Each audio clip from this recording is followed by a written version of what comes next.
In today's video, I want to share with you 5 steps to becoming a private money lender. Whether you are the active investor looking to bring in private money lenders, or you're the passive investor wanting to work with active investors as a private money lender, these 5 steps are going to help you. But before I do, please be sure to subscribe to my YouTube page.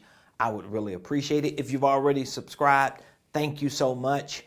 Don't forget to hit the notification bell, so as I share new content, drop new videos, you're the first to get the notification. With that being said, let's get into these 5 steps on how to become a private money lender. So we'll begin with giving you a definition for what a private money lender is. Well, a private money lender is an individual. In most cases, it's an individual who has money, and that money can be invested in a real estate deal. Now, if you break that down, first of all, this is not an institution, okay? This may be an individual who has an LLC or a company set up that they're loaning you money through, but it's still an individual. It's not a hard money lender or some major institution or corporation that you're getting private money lending from. So when we use the term private money lender, we are typically referring to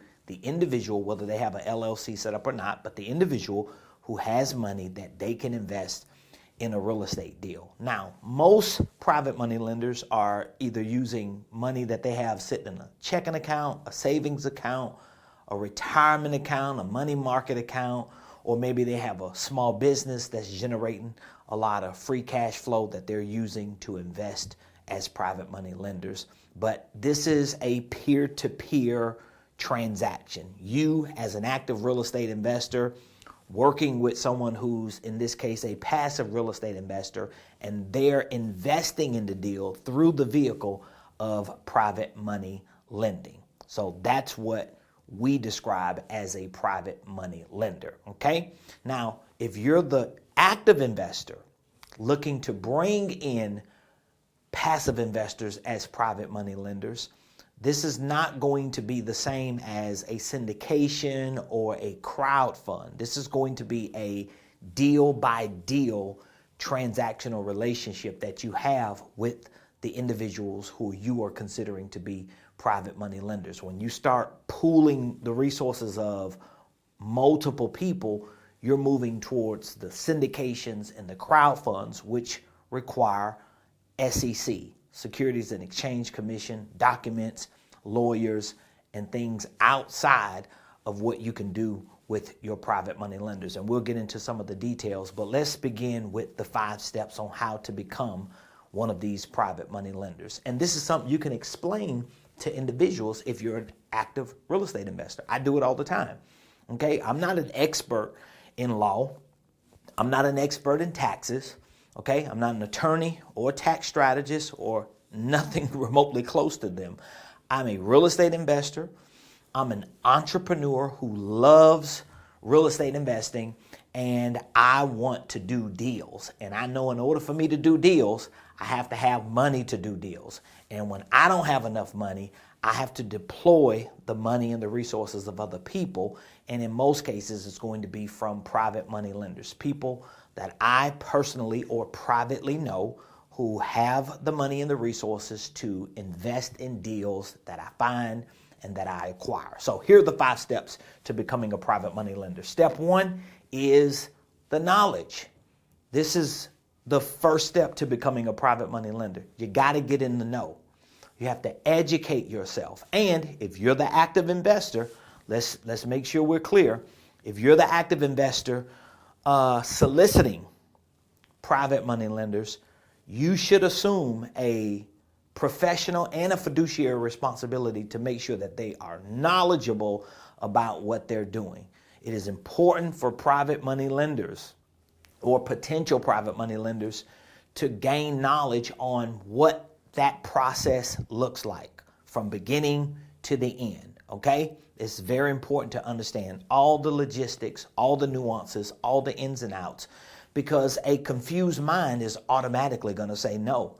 So if you're looking for people to become private money lenders on your deal, it's going to be imperative for you to communicate to them the information, educate them, make sure that they're very knowledgeable about all aspects of that process, from the entry of a deal to the exit of a deal, especially if you expect for them to lend you money on one of your deals. So knowledge is the first step. You got to get knowledgeable.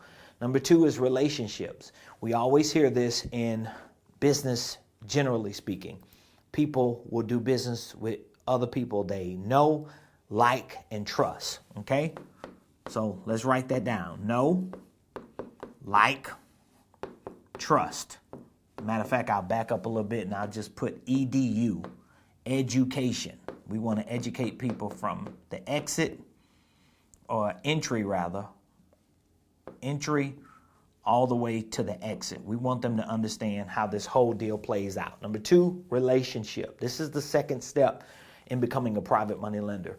Make sure that there's a solid relationship. I want to know you, I want to like you, and I want to trust you. And guess what? I'm an active investor. I have private money lenders that I work with. And I don't just want them to know me, like me, and trust me. I want to know them, like them, and trust them too. Because as an active real estate investor who's deploying resources from private money lenders, I don't want to be in a deal with somebody who's getting on my nerves, who's high maintenance, who's iffy and questioning everything and trying to control the narrative when they are passive investors. And I'm out here dealing with all the things that I got to deal with. This is the last problem I want to have.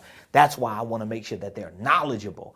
I want to get the knowledge step done so that they are clear about what this process is and all the ins and outs of this process. So whether they do business with me or whether they do business with someone else, at least they have the knowledge about how it looks from entry to exit. But the second step is relationship. Make sure that they know you, you know them. Make sure that they like you, you like them as partners in those types of deals. And make sure that they trust you and you trust them. That's step 2. Step number 3, we want to make sure that private money lenders have a criteria. Now, when I speak to a potential private money lender, there's certain questions I'm going to ask because there's certain information I want. As a matter of fact, I have a private money lender's request form that they're going to have to fill out. And on that request form, I have a few questions. One of the questions that I have is, when are you ready to invest? Now, 3 months from now, a year from now? I need to know that. Another question I'm going to ask is, how much money do you want to invest? I'm going to have my minimum, and there's pretty much no maximum, but I'll have my minimum based on the average deal that I know that I do, okay? I want to know what their criteria is. Your time, that's a criteria, time. The amount of money, okay? Also, hold time, okay? So I want to know, are you looking to do transactional lending? Are you looking to do short-term, like fix and flip lending, or long-term? Like, what is your timeline? What is your hold time? 3 months, a couple weeks just for the transaction, a year or 2? I want to know those things because it's going to determine when or if I use them on certain deals. So, for example, if I have a deal and it's a buy and hold, and I'm reaching out to a private money lender who just wants to lend on a transaction. They want to do the transactional lending up to the close, or they want to do short-term fix and flips. They want their money back in 3 to 6 months. And I know I have to hold this property in order to refinance or wait till the seasoning is passed for a year. Then I'm not going to reach out to them. I'm going to have someone who meets that criteria, but I want to know what their criteria is so I can easily deploy their funds and their capital into a deal. Step number 4 is the paperwork. Okay, now you should have already educated them on this, but assuming you find a deal, you get the deal under contract, and now you're reaching out to your private money lender, most of the times you're going to have 2 very important documents. It's going to be, I'm going to put PN for promissory note. I'm just abbreviating it. And then we're going to put deed of trust. It could be called something else in your state. I know a lot of real estate investors, the active investors, they will add the private money lender to the insurance policy. And again, if you're the active or passive investor, that's a part of your relationship and your knowledge and what you communicate. But these are the two most important documents, the promissory note and the deed of trust. In most cases, these two documents are going to be filled out by the active investor. What I typically do is I fill them out. These are drafts. I make sure that my private money lender sees the draft, so I may just send them an email or add them to the email chain, and then I'm going to send it out to my closing attorney. They're going to look through it, make sure everything is right and compliant. Then they're going to reach out to the private money lender to verify everything on there is correct and that they agree to it. And then when I get to the closing, we're going to have those documents prepared. So that's step 4, the paperwork step. And then step 5 is the delivery. Now, this is going to be very important, especially for the private money lender, because what you don't want to do as an active investor is to have a private money lender that you're thinking is going to wire the money so that it can be there for closing and they don't deliver on what they told you they're going to do. You got to stay on top of that, okay? It's real similar to what wholesalers have to deal with when they have end buyers, sending the earnest money, wiring the funds for closing. That's very important for you as an active investor to stay in communication. And I do this at the beginning with mine.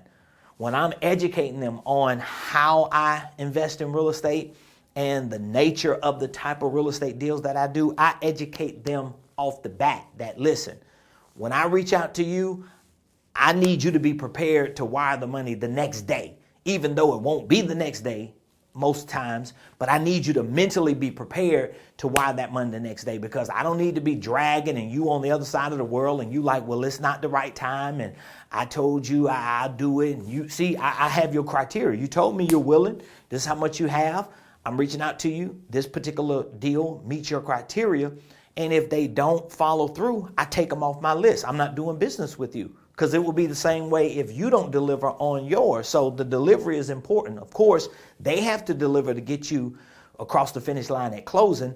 And then you have to deliver to make sure that whatever the terms are on that deal, that the private money lender is getting their principal back, they're getting their interest, and they're making money, and you both are living happily ever after. So this is just my take from an active real estate investor's perspective on how to become a private money lender. Step 1, knowledge. 2, relationship. 3, criteria. 4, paperwork. 5, delivery. If you have any questions, put them in the comments. We have some links inside of the description to some free resources where we teach our students and clients all the ins and outs of real estate investing from entry to exit. We're open, we're available, we're willing to help you any way we possibly can. Don't hesitate to reach out to me and my team, and I'll see you in the next video.